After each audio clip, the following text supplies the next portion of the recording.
তেঁতুলবেড়িয়া উচ্চ বিদ্যালয়ের বইমেলার অনুষ্ঠান। আমরা মেলা বলতে সকলেই বুঝি বেশ একটু হই হুল্লোড়, আলোর রোশনাই, কেনাকাটা আর খাবারের সমাহার। কিন্তু যদি এই বিষয়টা আসে বইমেলার, এই সমস্ত আনন্দের ঊর্ধ্বে উঠে বইমেলা কিন্তু একটা বিশেষ কাজ করে।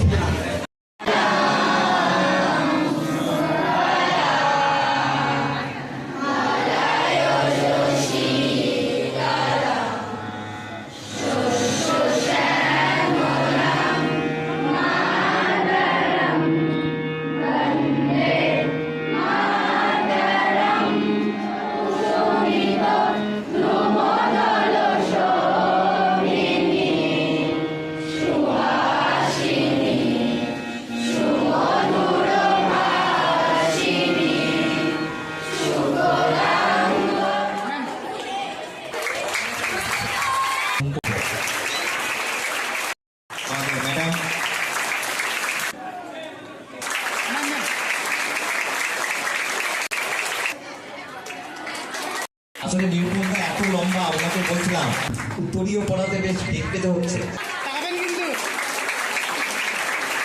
নেব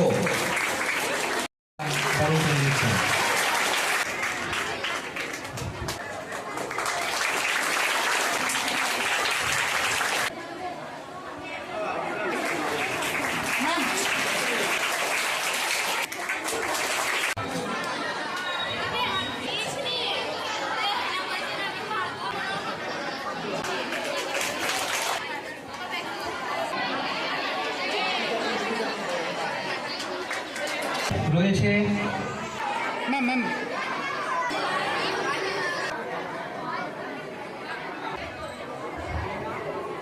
রয়েছেন যারা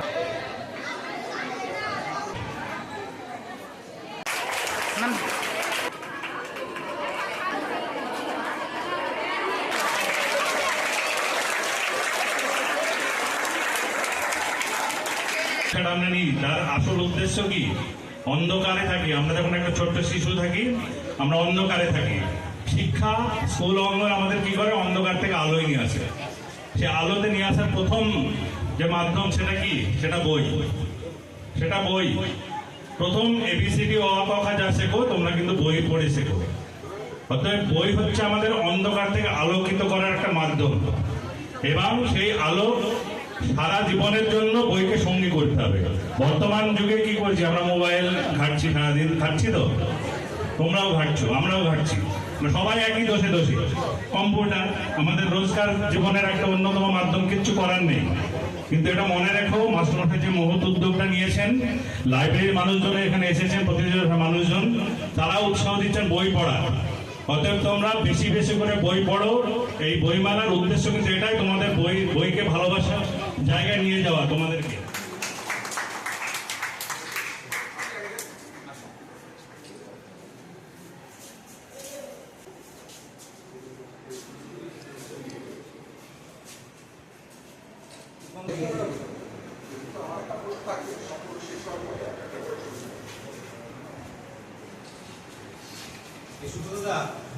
ভালো ছবি ভিডিও করে পাঠাতে হবে।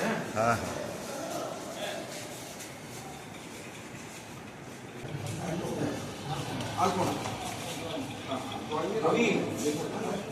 কখনো ত্রুটি আছে কিনা এই বিচারের ভাগটা আপনার দেওয়া হলো, যেহেতু আপনি প্রত্যেকটা স্কুলে ছিলেন।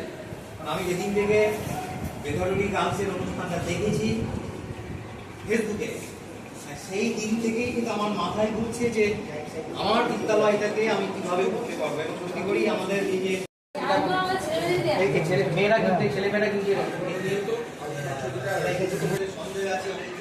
বলে যাই একটা অনুষ্ঠান করার জন্য 24তম বেথরণী বইমেলায় এই স্কুল অনুষ্ঠান করবে। এখানে অনেক অনেক কি মানে ইয়ে আছে, পার্থ রয়েছে, ম্যাডাম রয়েছে। আমি অনুষ্ঠান শুনেছি সেই 50 বছর না কত বছর কি একটা অনুষ্ঠান হলো, আমি অনুষ্ঠান দেখতে এসেছিলাম, ম্যাডামটা করেছিল। দারুণ স্ট্রেংথ এই স্কুলে, সেই প্রত্যাশাগুলো ঘুরে আসবো এবং করে, যেটা কিনা না মেয়েদের গোপন যে জরায়ুর cancer, cervical cancer, breast cancer, যেটা শুনে থাকবে বাড়ির বড়দের কাছ থেকে। তো এই ভ্যাকসিনটা শুধুমাত্র মেয়েরা যাদের বয়স হচ্ছে 14 থেকে 15 বছর 3 মাস তাদের ক্ষেত্রে এটা উপযুক্ত। আর এই ভ্যাকসিন কেন আমরা দিচ্ছি, কারণ এই ভ্যাকসিনের অভাবে অনেক মানুষকে আমরা হারিয়েছি। আর যাতে আমরা বিগত বছরে বা সামনে না হারাতে পারি তার জন্যে পশ্চিমবঙ্গ সরকার এই ভ্যাকসিনটা আয়োজন করেছে।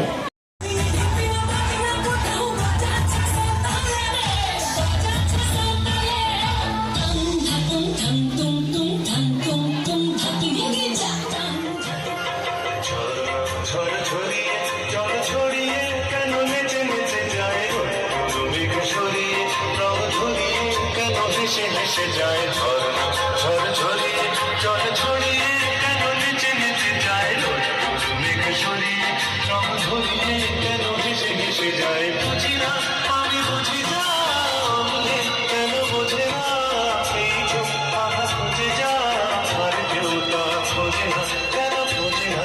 আজকে সকালেই আমার এক বন্ধুর সঙ্গে যখন ট্রেনে করে আসছিলাম, সে এখন স্কুলে শিক্ষকতা করে, আমি তাকে বললাম আমি সত্যি খুব মিস করি ওই স্কুলের দিনগুলো, কারণ তোমাদের সঙ্গে যতটা সহজভাবে মেশা যায় এখনো, এর পরবর্তী পর্যায়ে গিয়ে ততটা সহজ হওয়া যায় না। কারণ তোমাদের মনে এখন একদম নিষ্পাপ সহজ সরল মন রয়েছে, তোমরা চিন্তা ভাবনা করে কথা বলতে পারো না, মনে যা আসে তাই বলে। কিন্তু যখন একটা বয়স হয়ে যাবে তখন চিন্তা করে করে কথা বলতে হবে, এটা বলবো কি বলবো না, একটা বাঁধন তৈরি হয়।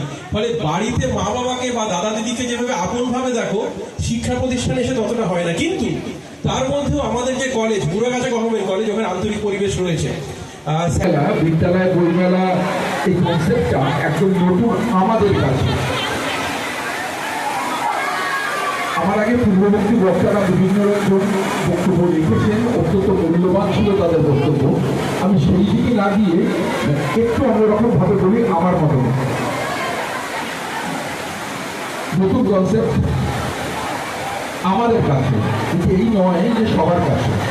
বিভিন্ন ডিস্ট্রিক্টে এইভাবে বিদ্যালয় বইমেলা হচ্ছে, এই হওয়ার পিছনে বা তোমাদের মন রাখার জন্য বলেননি।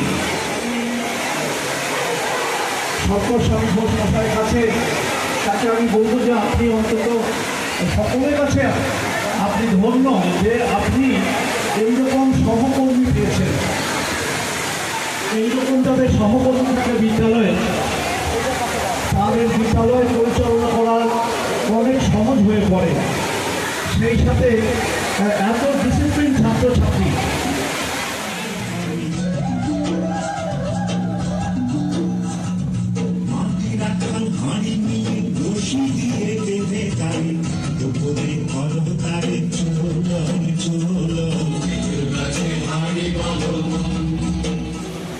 সত্যি বলতে পৃথিবীতে একান্ত আপনজন বই হয়।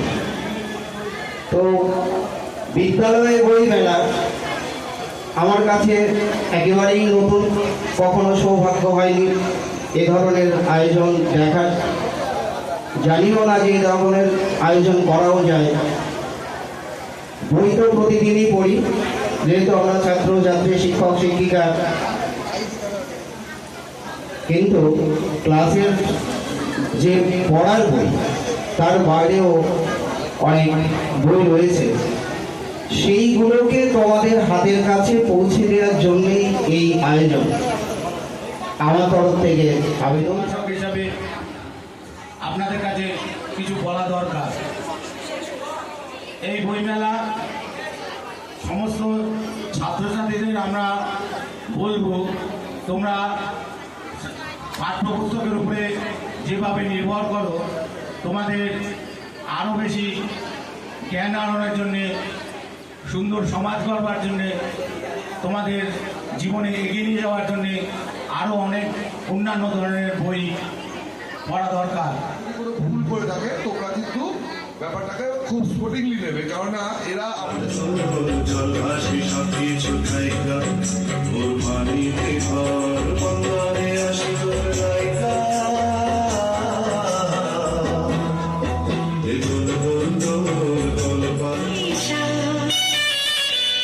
নদী হব আমি